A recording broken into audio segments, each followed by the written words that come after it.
하나님 말씀은 사무엘상 26장입니다. 사무엘상 26장 1절 말씀부터 말씀을 보도록 하겠습니다.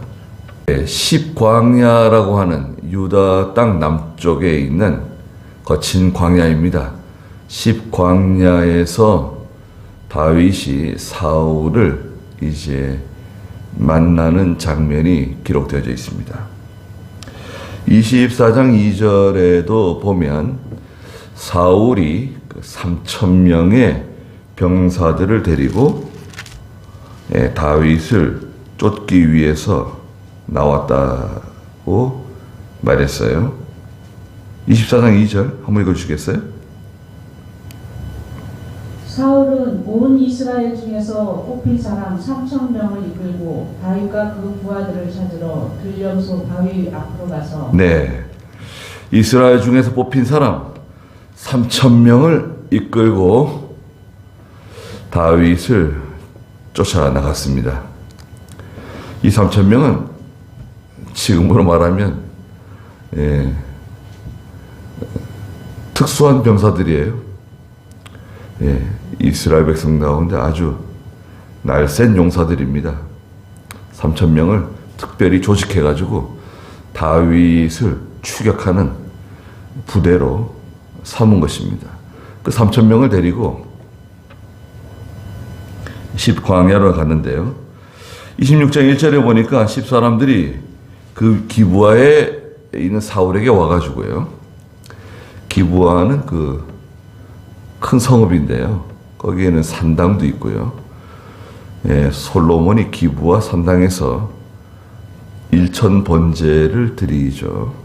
기브아에 있는 사울에 찾아와가지고 다윗이 여시몬 맞은편 하길라산에 숨지 않았습니까? 보고했어요. 고발했어요. 야, 이 십사람들, 십사람들 참 안타까운 일이에요. 아니 그 왜 다윗을 고발했는지 말이죠. 그래서 사울이 3,000명을 이끌고 2절에 보니까 사울이 십광야에서 다윗을 찾기 위해 이스라엘에서 뽑힌 그 3,000명과 함께 십광야로 내려갔습니다. 그리고 3절에 보니까 여시몬 맞은편 하길라 산에 길가에 진을 쳤다 그랬습니다. 길가에 진을 쳤다. 그래서 이제 광야로 들어가면 좀 위험할 수 있어요. 광야는 우리가 생각하는 그런 그 작은 광야가 아닙니다. 이 광야에 들어가면 길을 잃어버릴 수도 있어요. 동서남북을 잘 구분하기 힘들 수도 있고요. 또 이 광야에 가면 특별히 물을 얻을 수가 없어요. 물이 없으면 움직이지 못하잖아요. 사막도 마찬가지지만 광야도 이 물이 없으면 위험한 일을 당할 수 있습니다. 식수, 양식도 중요하지만 낮에는 매우 뜨겁고요. 저녁에는 또 아주 추워요. 광야가. 그러니까 물이 필요합니다. 그러니까 이제 그 길가에 진을 쳤다고 하는 거 보니까 굉장히 조심스럽게 군대를 이동하고 있는 거예요. 그래서 다윗이 3절 중간에 보니까 그때 다윗은 광야에 머물면서 사울이 자기를 따라 광야로 들어오는 것을 보고 정탐꾼들을 보내가지고 사울이 왔음을 확실히 알게 되었습니다. 아, 사울이 확실하게 왔구나. 나를 쫓아서 왔구나. 알게 되었습니다. 그리고 5절에 다윗이 일어나 사울이 진을 친 곳에 이르러 사울과 그의 군사령관 넬의 아들 아브넬이 자는 곳을 살펴봤습니다. 살펴보니까 사울의 그 병사들, 그 진 한가운데 누워 있고요. 그 주위로 사울이 누워 있는 그 주변으로 병사들이 진을 치고 있는 겁니다. 그 다 잠이 든 거예요. 깊이 잠이 든 겁니다. 3,000명이요. 3,000명이 사울을 중심에 놓고, 가운데 놓고 다 자는 거예요. 지금 취침 시간이에요.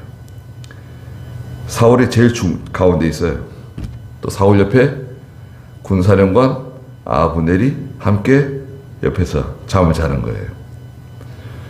그러니까 사울이 가장 가운데 있으니까 어느 누구도 사울을 해할 수 없다, 이렇게 생각한 거죠. 3,000명이 뺑뺑 둘러싸가지고 사울을 중간에 놓고 광야에 누워서 이제 수경을 하는 겁니다. 비박이라 그러죠. 노지에서 잠을 자는 거예요. 적당하게 덮고 자겠죠. 그때 다윗이 6절에 보니까 햇사람 아히멜렉, 또 요압의 아우 수루야의 아들인 아비새.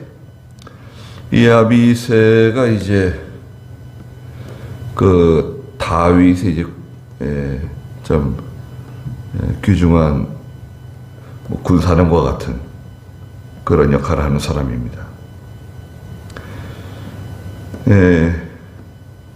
아히멜렉하고 요압의 아우이며, 요압이 군사령관이 되죠. 요압의 아우 이 아비새에게 묻기를, 누가 나와 함께 사울의 진영으로 내려가겠느냐 물었더니 아비새가 말하기를, 제가 당신과 함께 내려가겠습니다.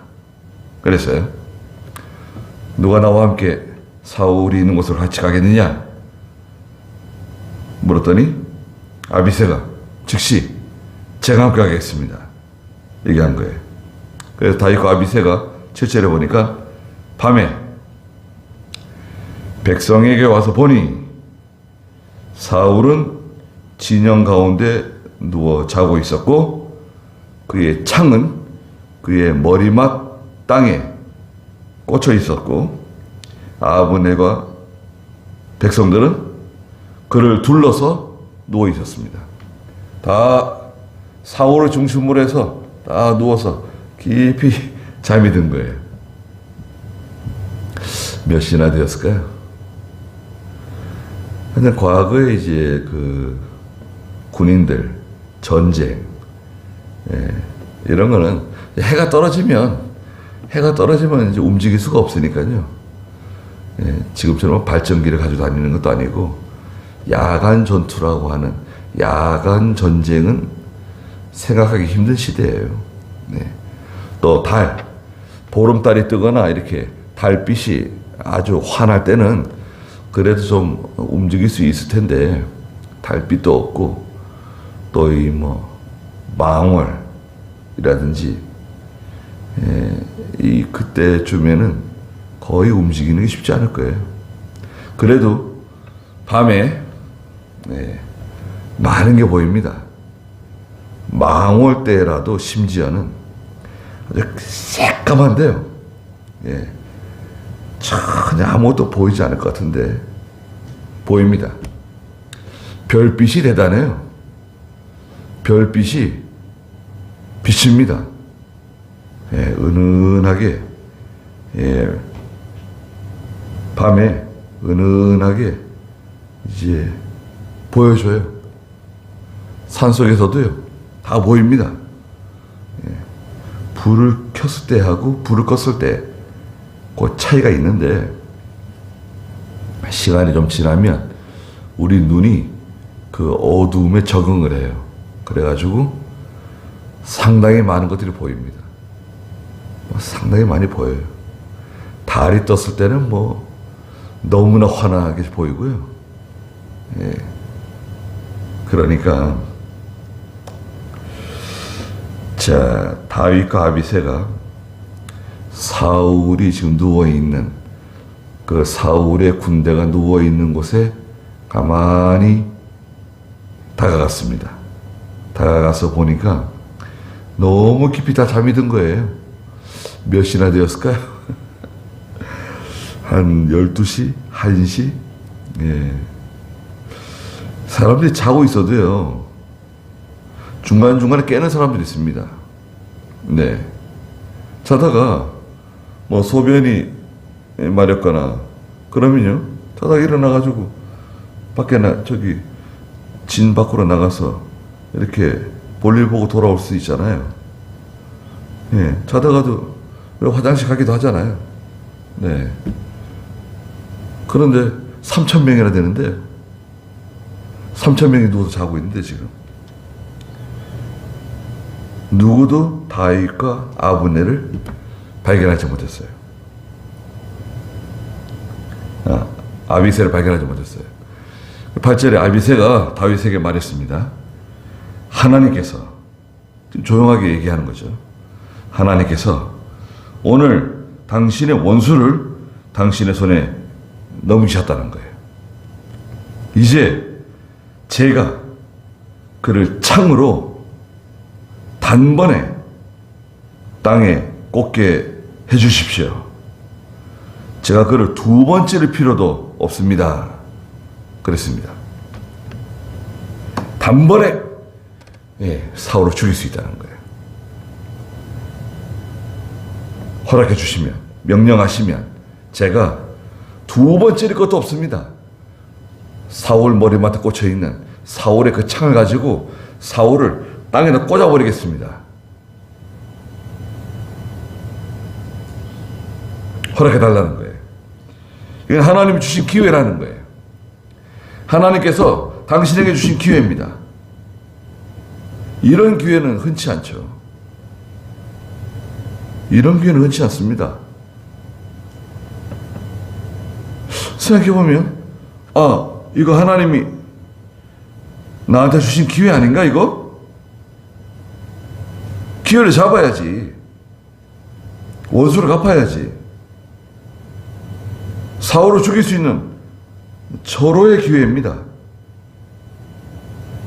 사울도 죽이고, 아비새가, 아브넬도 그냥 죽이고 싶었는지 모릅니다. 이 아비새하고 요압은 친구 사이예요. 아비새가 그 친구 요압의 동생. 요압의 동생이 이제 아비새고요. 그 아브넬 다 가까운 사이들입니다. 다 친한 사이들이에요. 다 이제 나중에 통일 왕국이 되어가지고 다윗의 중요한 신하들이 돼요. 근데 지금은 서로 적이잖아요. 지금은 서로 적입니다. 그러니까요, 다윗이 아비새에게 뭐라고 말했습니까?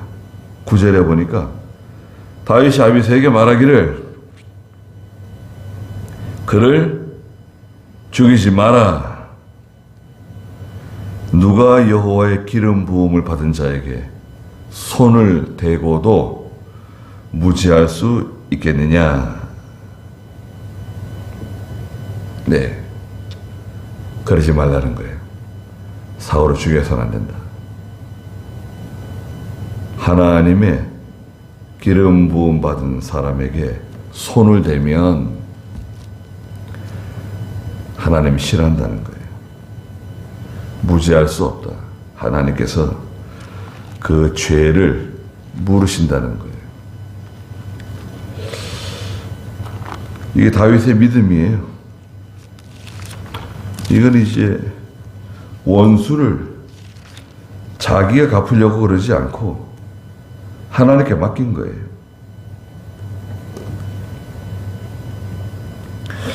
사무엘하 16장 10절에 보면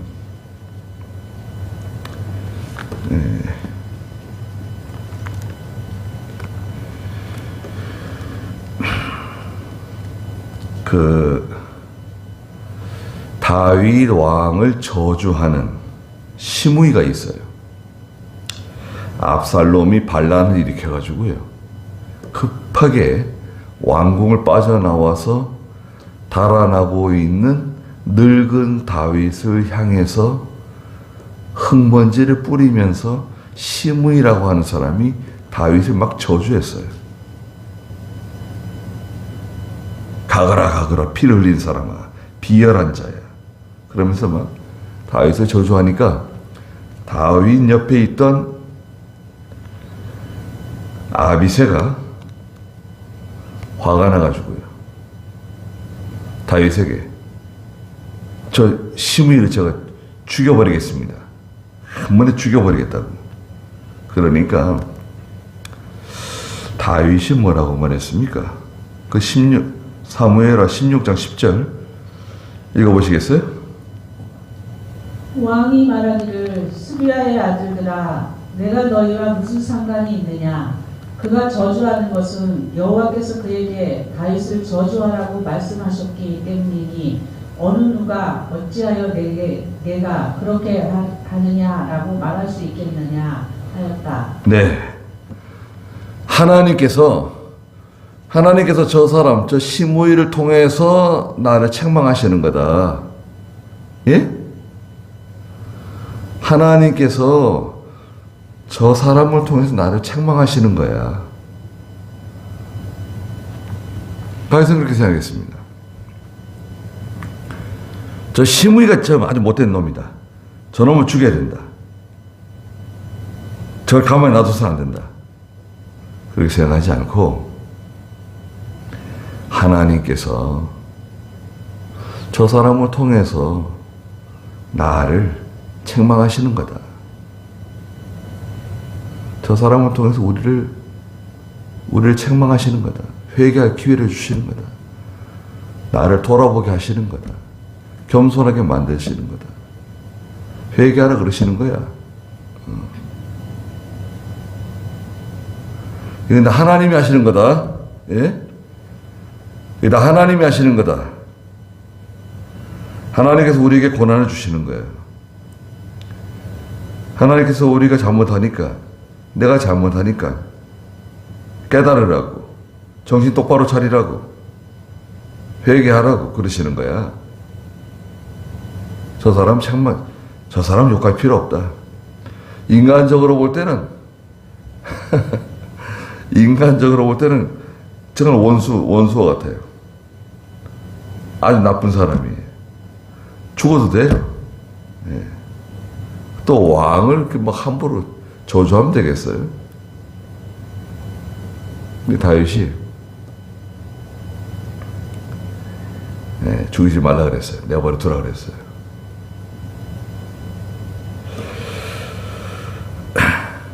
하나님의 기름 부음 받은 사람들이 있죠.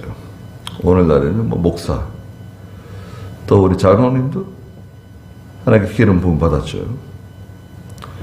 기름 부음 받은 사람에 대해서, 하나님의 종에 대해서 특별히 목사를 가르치죠. 조심해야 됩니다. 목사가 잘못할 수도 있어요. 인간적으로. 흠이죠, 흠.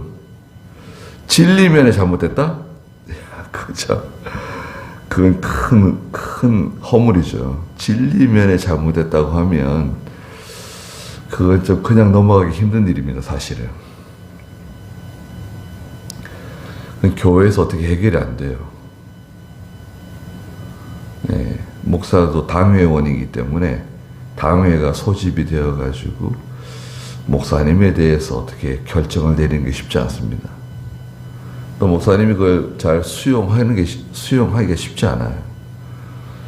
진리면에 관해서.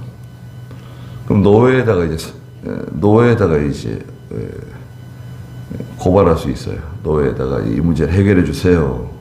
올릴 수 있죠. 그럼 노회가 이제 여러 가지 증거 자료를 가지고 그 그 고소인, 교회의 장로라든지 집사라든지 성도들의 말을 들어보고 또 증거 자료를 살피고 그 다음에 피고소인 또 목사를 불러서 상황을 들어보고 물어보고 그 절차를 밟아서 노회에서 이제 적절한 징계를 하면 되죠. 고쳐라. 다시는 이렇게 하지 마라. 회개하고 바로 서라. 또 그렇게 이제 권면에서 끝날 수도 있고 또 징계, 근신, 3개월 근신, 6개월 근신, 뭐 1년 근신, 1년 근신까지 가는 경우는 많지 않을 거예요. 근신 징계를 할 수도 있고 장로도 마찬가지입니다. 그래서 징계할 수 있어요. 진리 문제에 관해서. 그런데 이제 그렇지 않고 그 인간적인 허물들이 있어요. 인간적인 허물들. 말 실수를 했다든지 어떤 감정적으로 무슨 행동을 했다든지 여튼 그 하나님의 종에 대해서 참 조심해야 돼요. 그 하나님의 종을 통해서 이제 성도들이 은혜를 받고 신령한 양식을 먹고 이렇게 분위기가 좋으면 전혀 문제가 없는데 이제 은혜를 받지 못하고 시험에 들고 이제 그렇게 되면 문제가 생길 수 있어요. 양이 목자를 들이받는 거예요. 양이 이제 목자를 들이받는 경우도 있습니다. 그래가지고 이제 교회에 큰 시험이 생길 수도 있죠. 여하튼 이제 하나님께 맡기는 게 참 쉽지 않아요.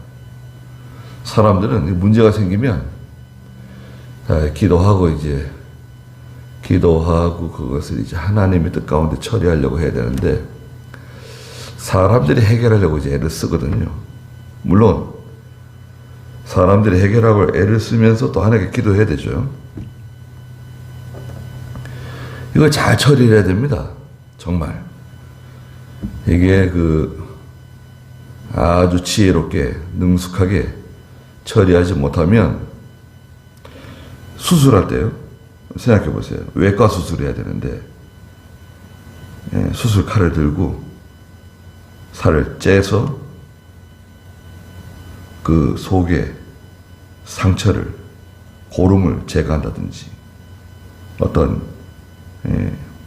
수술을 해가지고 어떤 것을 잘라내야 된다든지 긁어내야 된다든지 수술이 필요한 경우 있잖아요. 근데 이 수술하는 그 외과 의사가 능숙하게 칼을 싹 쓰고 말이죠. 수술합니다. 아주 기가 막히게 능수능란하게 수술을 한다고 하면 그 수술은 얼마나 깔끔하고 깨끗하고 또 치료도 빨리 되고 얼마나 좋습니까?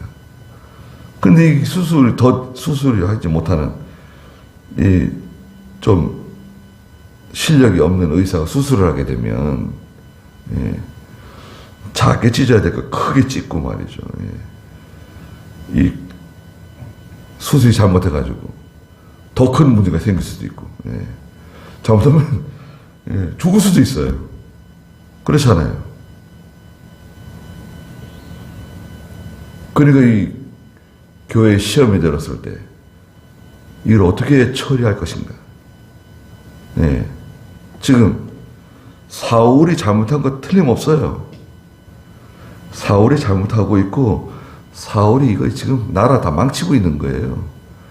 그러니까 이 3,000명 데리고 다니면서 계속 다윗을 쫓아다니는데 거기에 들어가는 비용이 많잖아요. 그게 다 비용입니다. 지금으로 말하면 3,000명 데리고 계속 다닌다고 생각해 보세요. 그게 다 비용이에요. 국가에서 그걸 다 지원해야 되잖아요. 세금 가지고. 그리고 나라 일에 신경을 쓰고 백성을 살피고 그래야지 왕이 그 다윗을 쫓아다니느라고요. 시간 다 허비하고 나라가 잘 되겠어요? 사울이 잘못한 건 틀림없습니다. 이건 완전히 잘못한 거예요. 인간적으로 볼 때도 잘못된 거고 행정적으로 볼 때도 잘못된 거고 또 하나님 앞에서 볼 때도 이건 잘못된 겁니다. 틀림없어요. 그런데도 다윗은 이거 손대면 안 된다는 거예요. 우리가 손대면 안 된다. 그럼 어떻게 됩니까? 하나님께 맡기잖아요. 하나님께 맡겨야 된다. 그러면 하나님 하신다는 거예요. 하나님께 맡기면 돼요. 그러면 하나님이 다 처리해 주세요. 아니 지금 이렇게 난리가 났는데 이렇게 지금 교회가 손해를 보고 이렇게 성도들이 다 상처를 입고 나라가 이렇게 다 엉망이 됐는데 어떻게 두고만 보고 있습니까? 어떻게 기도만 하고 있습니까? 우리가 나서서 해결해야 되지 않겠습니까? 해결할 수도 있어요. 그런데 해결이 잘 안 됩니다. 조심해야 돼요. 오늘날 교회는요, 어떤 걸 결정하려면 보통 투표를 합니다. 재직교에서도 투표를 하고 교인들도 투표를 해요. 자, 찬성하시면 동그라미 치세요. 반대하시면 X를 치세요. 투표 연기를 다 돌리고 투표를 해요. X가 이겼어요. 동그라미가 졌어요. 몇 표 차이로 졌다. 그럼 어떻게 될까요? 아, 이제 해결됐구나. 이제는 투표 결과에 따라서 처리하자. 그럼 될 것 같죠? 투표를 하게 되면 교인들의 마음이 쫙 나눠져요. 동그라미 친 사람들하고 X표 친 사람들하고 편이 갈려요. 마음이 갈려요. 처리를 하고 나서도 후유증이 심각해져요. 이긴 사람이 있고 진 사람이 생겨요. 나는 이겼다. 난 졌네. 아이, 교회 나기가 싫어져요. 꼴보기가 싫어져요. 이긴 사람도 보기 싫어져. 꼴보기가 싫어져요. 또 서로 너는 왜 X 한다 그러고 왜 0표 치냐? 너는 0표 하기로 하고 왜 X를 쳤냐? 서로 이제 막 다툼이 생기고 말이 많아지고 누가 선거 부정을 했다. 누가 밥을 사줬다. 누가 커피 사줬다. 누가 선물을 돌렸다. 막 이제 복잡한 일이 생깁니다. 그리고 또 수용하면 좋은데 결과로 수용하면 좋은데 수용을 또 안 해. 나는 수용 못한다. 노예로 올라가겠다. 노예다 상소한다. 그러면 또 어떻게 됩니까? 그래서 이제 문제가 많아져요. 이게 외과 수술입니다. 외과 수술.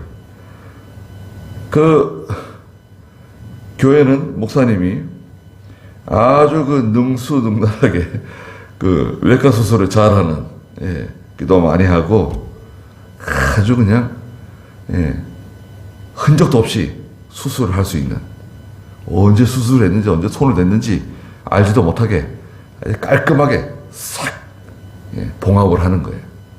그럼 깨끗해져요. 언제 문제가 다 해결됐지? 언제 다 조용해졌지? 금방 교회가 조용해지고, 또 하나의 말씀 듣고 다 은혜 받고, 또 은혜 받으면 또 해결돼요. 이걸 잘해야 됩니다. 마귀는 이런 것을 가지고 시험을 일으켜요. 문제를 일으켜요. 우리 생각에는 쉽게 생각하면 이 아비새가 하는 말이 맞는 것 같아요. 아주 현실적으로 해결 방법이에요. 사울을 그냥 죽여버리면 돼요. 절호의 기회가 왔어요. 사울 머리맡에 꽂혀있는 사울의 창을 들고 그냥 땅에다 꽂으면 될 것 같아요. 그럼 다 해결될 거예요. 사울만 죽으면 다 해결될 것 같아요. 그러면요, 이 아윗에서 죽어야 됩니다. 나중에 다윗이 이 아비새를 또 죽여야 돼요. 사울 왕을 죽였잖아요.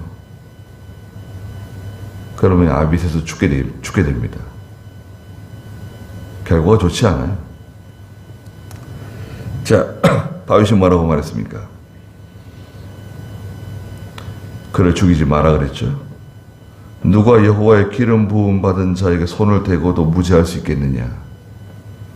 하나님께서 죄를 물으신다는 거예요. 두 번째는 11절에 여호와의 기름 부음을 받은 자에게 내 손을 대는 것을 여호와께서 금하셨으므로 이제 우리가 그의 머리맡에 있는 창과 물병을 가지고 떠나가자.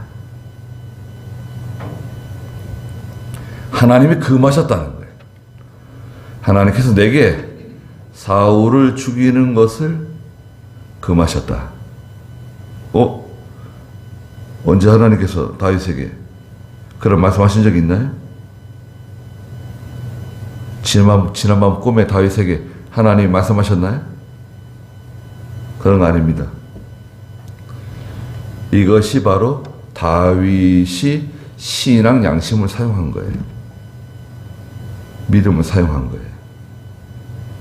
다윗이 자기 신앙 양심을 사용한 거라고요. 신앙 양심을 쓰면 이거는 맞지 않는 거예요. 사울을 죽이는 것은 무엇인가? 그건 다윗의 욕심이에요. 예. 다윗이 인본주의를 사용하는 거예요. 자기가 문제를 해결하려고 하는 거. 어디까지는 내가 할 수 있어요. 우리가 어디까지는 할 수 있어요. 어디까지는 우리가 할 수 있지만 그 이상 손을 대는 거, 사울을 직접 터치하는 거 있잖아요. 그건 안 된다 이거예요. 그러니까 사울의 창과 사울의 물병을 가지고 나가자. 조용하게 나가자. 죽인 거나 다름없다.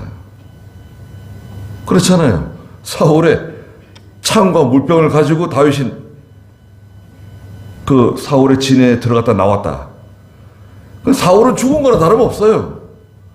사울을 죽이지 않았어도 누가 봐도 이것은 사울이 죽은 거예요. 다윗이 사울을 죽인 거예요. 그런데 다윗은 사울을 죽이지 않은 거죠. 기회가 왔는데도 그 기회를 사용하지 않았어요. 마귀는 하라는 거예요. 한번 하라는 거예요, 그냥. 해야지. 사울을 죽여야지. 한번 하고 싶은 말을 해야지. 성질을 부려. 소리 한번 질러. 왜 바보처럼 가만히 있냐? 왜 그러냐? 한번 소리를 질러라. 한번 달려들어라. 그런데 어디까지는 돼요? 어디까지는 우리가 할 수 있는 하나님이 내신 제도가 있어요. 하나님이 내신 제도가 있습니다. 국가의 제도, 교회에도 제도가 있죠.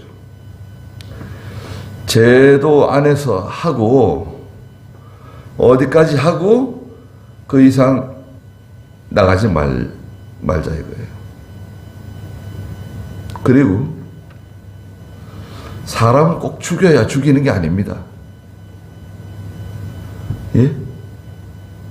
사울의 피를 봐야, 사울의 피를 흘려야 그게 죽이는 게 아니라 사울을 죽이지 않아도 죽인 것과 같은 효과를 낼 수가 있어요. 사람을 죽이잖아요. 그래서 무슨 문제가 생기냐? 옷에 피가 묻어요. 내 옷에 피가 묻어요. 그건 안 지워져요.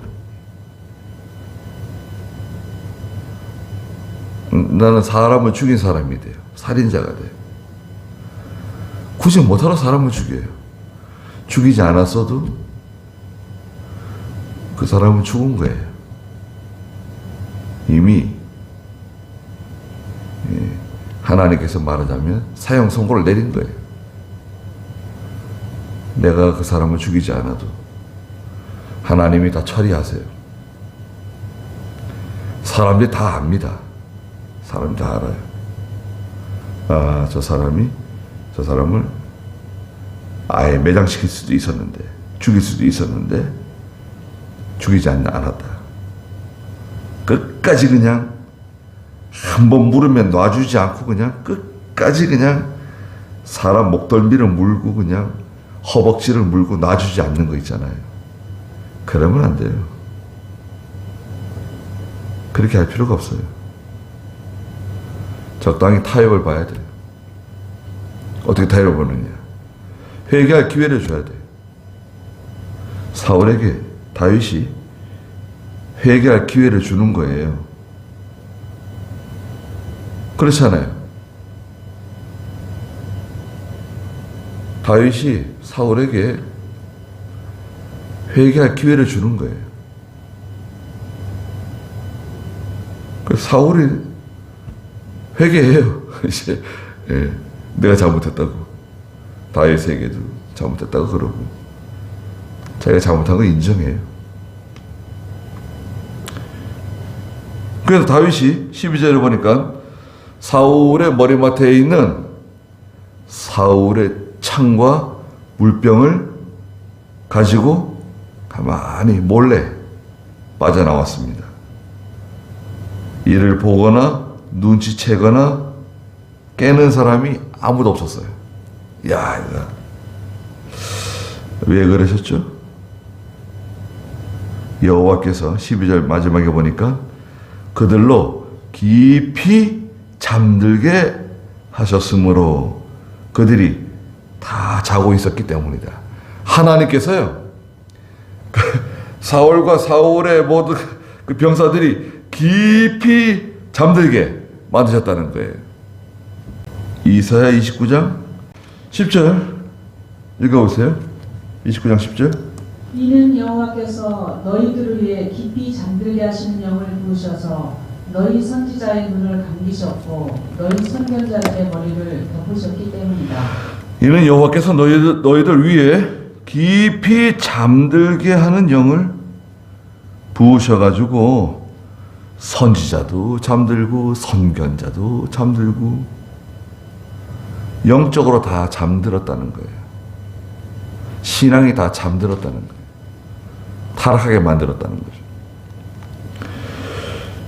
창세기 2장 그 21절에 가면 하나님께서 아담을 잠들게 하세요. 아담을 잠들게 하셨는데 얼마나 깊이 잠이 들었는지요. 하나님께서 아담의 갈비뼈를 뽑아내는데도 아담이 몰랐어요. 예? 얼마나 깊이 잠이 들었는지. 예. 하나님께서 아담의 갈비뼈를 쑥 뽑으셨는데 아담이 그것도 모르고 깊이 잠들었습니다. 잠들게 하면 못 일어나요. 하나님께서 잠들게 하셨다는 거예요. 여호와께서 그들로 깊이 잠들게 하셨다. 이겁니다. 하나님께서 다윗을 사랑하시고 다윗이 이렇게 결정한 것을 하나님이 좋아하신 거예요. 그래서 사울과 사울의 그 부하들, 병사들이 어느 누구도 그 깰만 하잖아요. 한 명이라도 살짝 눈을 뜨거나 일어나거나 그러면은 다윗이다! 뭐 그러면 누구냐? 뭐 그러면 거의 다 갑자기 일어나가지고 달려들면 말이죠. 어떻게 그 빠져나올 수 있겠어요? 그런데 하나님이 잠들게 만드셔가지고요. 사울의 창과 물병을 가지고 무사히 빠져나왔습니다. 그리고 나서 다윗이 13절에 건너편, 그 사울의 진이 있는 그 건너편 언덕에 올라가 가지고요, 넘어가서 멀리 산꼭대기에 선이 그들 사이가 멀었다. 다윗이 넬의 아들 아브넬과 14절에 그 백성에게 소리쳤습니다. 밤에, 깊은 밤에 말이죠. 다들 고랑에 자고 있는데 다윗이 사울의 그 군사령관 넬의 아들 아브넬 소리 질렀습니다. 아브넬아! 소리 질렀습니다. 네가 대답하지 않겠느냐? 왜 대답이 없냐? 소리 질렀어요. 그리고 자다가 다들 깜짝 놀라가지고 그냥 일어났겠죠.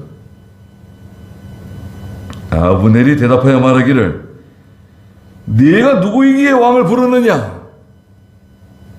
사울이 자고 있는데 누가 왕을 깨우느냐 이거예요. 다윗이 아브넬에게 15절에 너는 대장부가 아니냐? 이스라엘 중에 너와 같은 자가 누구냐? 그런데 어찌하여 내가 내 주 왕을 지키지 않느냐? 참으로 백성 중 하나가 내 주 왕을 없애려고 들어갔었다. 내가 행한 이 일이 선하지 못하다. 사울이 죽을 뻔했다.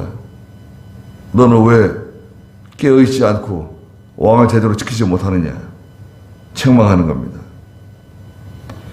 여호와께서 살아계시니 너희는 마땅히 죽을 자들이다.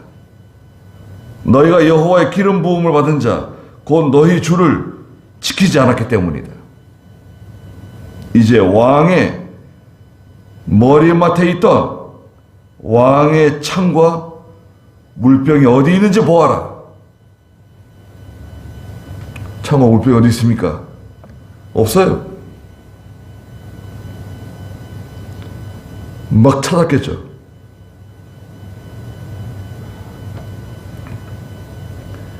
다윗이 보여줬습니다.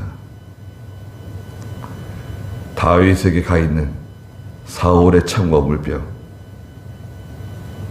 예. 그래서요,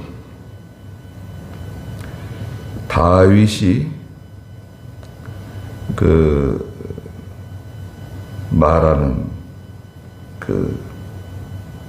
말하는 거 있잖아요.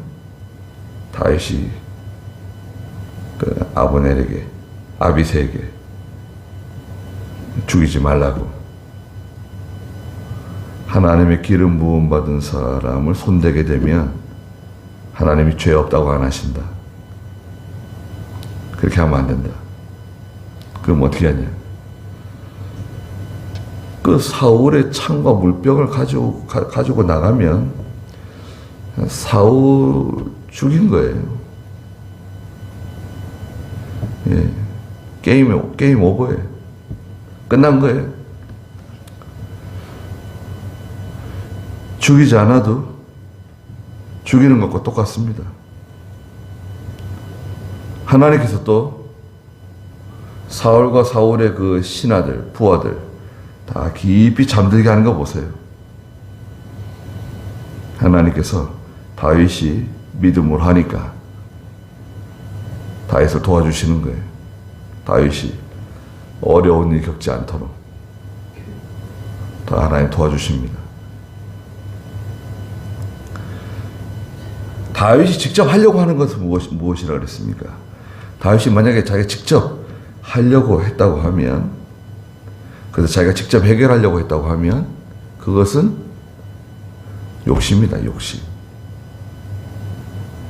자기가 하려고 하면 해결이 될 것 같은데 해결이 안 돼요. 더 어려워져요. 교회는 시험이 오잖아요. 그 목사를 중심으로 해서 다 기도하면 돼요. 목사를 중심으로 해서 장로님과 집사들 또 성도들이 다 하나님께 합심해서 기도하면 그거 다 해결됩니다. 해결 안 될 게 뭐가 있어요? 다 해결돼요. 제도로 해결하자.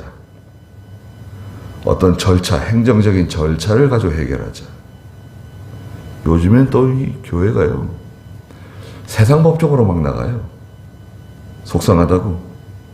뭐 명예훼손이다, 뭐 불법적인 뭐다 해가지고 막 세상 법적으로 막 가지고 나가요. 교회가 결정한 거, 교회가 치리한 것을 받아들이지 않고, 자기 기분 나쁘다고, 자기가 무시했다고 막 세상 법적으로 가지고 나가는 사람들이 많아요. 그럼 어떻게 될까요? 교회가 아주 큰 시험에 빠지죠. 그리고 그 개인도 불행해져요. 다 불행해집니다. 여러분 주변에 여러분 아시는 교회들, 아시는 분들 보세요. 다 불행해집니다. 해결되느냐? 해결 안 돼요. 돈은 돈대로 많이 들어가고, 그 재판 비용, 뭐 변호사 비용 돈 많이 들어가고, 시간도 보통 2년에서 5년, 뭐 어떤 건 10년. 교회가 뭐 산산조각 납니다.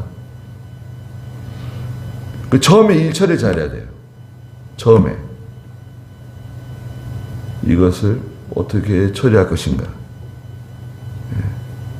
다 이제 시험이 딱 오잖아요. 어떤 교회는 저 믿음 좋은 장로님이 계세요. 장로님이 나와가지고 그랬대요. 오늘부터 아무도 이 일에 대해서 말하지 말라고. 집사님들 아무 얘기도 하지 마라. 서로 전화도 하지 마라. 교회 와가지고도 이 일을 가지고 얘기하면 안 된다. 절대 얘기하지 마라. 전원님이 그랬대요. 전원이 무서워가지고 서로 전화도 못하고 뭐 궁금한 건 많고 그냥 하고 싶은 말은 많은데 전화하면 이제 전원님한테 혼나니까 전화도 못하고 다 입을 꾹 다물고 이제 있는 거예요. 자, 그러니까요, 조용하게 끝났어요. 큰 시험인데 어떻게 된 거냐고 이제 물어봤더니 다 이제 그 장로님을 통해서 해결된 거예요. 그 교회 목사님은 그럴 만한 용단이 없어요. 그렇게 할 만한 실력이 못 돼요. 근데 그 장로님이 딱 나가서 교인들 앞에서 딱 한마디 하니까 어느 누구도 말을 못 하는 거예요. 서로 전화도 못 하고 서로 뭐 그렇게 하고 싶은 말도 많고 뭐 물어보고 싶은 것도 많고 그런데 말을 못 하는 거예요. 말을 못 하게 탁 말을 단속하는 거예요. 그러니까 교회가 그만 조용하게 끝난 거예요. 시험이다. 통과됐어요. 그래서 그 장로님이 참 일처리를 잘 하셨다고 제가 그 장로님한테 참 감사도 하고 좀 칭찬해 드렸습니다. 그래서 이제 앞으로 이제 어떤 시험이 우리 앞에 올지도 몰라요. 또 우리 앞에 이런 비슷한 거 있잖아요. 하나님께서 내 기회를 주셨다. 이게 갚으라 그러시는구나. 이거 아주 그냥 원수를 갚으라고 기회를 주시는구나. 그동안 고생 많이 했잖아. 그동안 얼마나 열받았잖아. 한번 갚아줘. 한번 펀치를 날려줘야지. 너도 한번 당해봐라. 해줘야지. 그때 조심해야 돼. 그건 마귀 시험이에요. 그렇게 하지 말고 하나님께 맡기라 그래. 그건 하나님께 맡기고 꼭 그 사람을 죽여야 죽이는 게 아니다 이거예요. 그걸 기억하세요. 그 사람을 꼭 죽여야 내가 이기는 게 아닙니다. 내가 그 사람 죽이면 어떻게 된다 그랬죠? 피가 묻어요. 그 피는 안 지워집니다.